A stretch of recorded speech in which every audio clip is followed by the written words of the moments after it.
Have you ever stared at the stars and felt a deep, unshakable sense of wonder, like something ancient was watching back?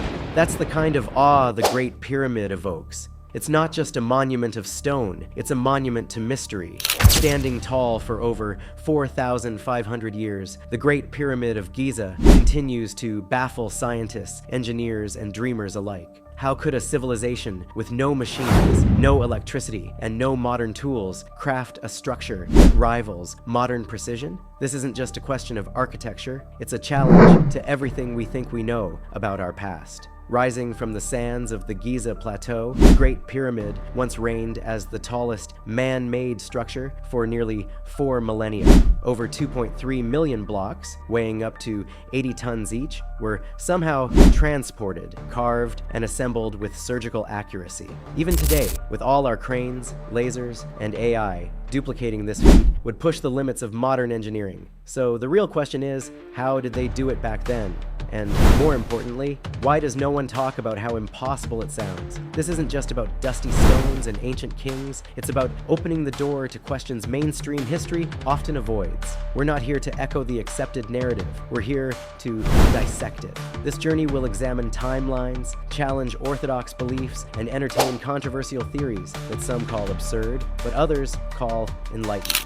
Because science isn't about certainty, it's about curiosity. Now, picture this. You're tasked with moving an 80-ton stone across hundreds of miles without wheels, engines, or steel. Mainstream Egyptology says laborers did this using copper tools and wooden sleds. But is that really plausible? Some calculations say it would take 2 centuries, yet we're told it was done in 20 years. Ask yourself, is that the story of genius or a glaring oversight in our understanding? Granite is one of the hardest stones on Earth. Copper is soft, bendable. Modern engineers using diamond-tipped saws still struggle to match the precision found in the pyramid's inner chambers. Some cuts appear laser smooth, others mirror-level polished. So what gives? Could there have been tools, techniques, or technologies we've simply forgotten, or maybe never even knew? Let's get nerdy for a second. The base of the pyramid is aligned to true north with staggering accuracy, off by just 3/60ths of a degree. The ratio of its perimeter to height gives you pi, multiply its height by 43,200, and you get the polar radius of Earth. Is this coincidence or code? 43,200 also happens to be the number of seconds in 12 hours. Who in ancient Egypt was counting seconds, and why? This isn't just geometry, it's encoded knowledge, etched in stone. The alignment with stars, the sacred ratios, the impossible measurements. It's as if the pyramid isn't just a building, it's a data bank, a message. But from who and to whom? In 1993, a small robot crawled into a shaft in the Queen's chamber. For years, silence followed. What was behind that door?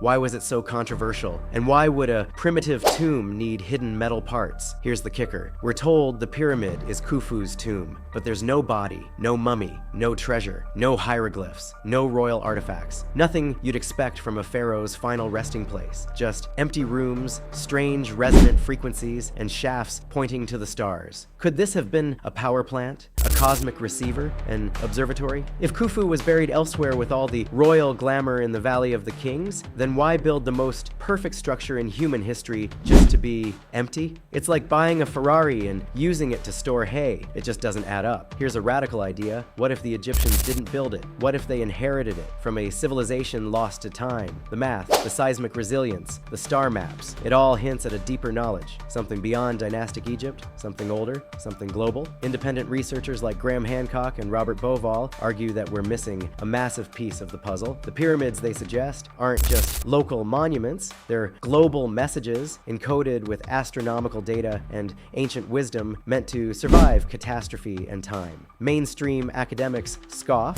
they call it pseudoscience, fantasy, but isn't science supposed to explore the unknown? Why the pushback? Why the resistance to simply asking questions? If there's nothing to hide, why does it feel like something is? No blueprints, no copper tools, no detailed records of construction, and yet the layout of the pyramids mirrors Orion's belt. Exactly, and that alignment? It matches the sky not of 2,500 BC, but 10,500 BC. That's thousands of years earlier than we're taught civilization even existed. So what is the Great Pyramid really? A tomb or a time capsule? A monument to kings or to knowledge? A stroke of brute strength or a whisper from the past carved into the earth itself? Every time we think we've answered that, another question rises.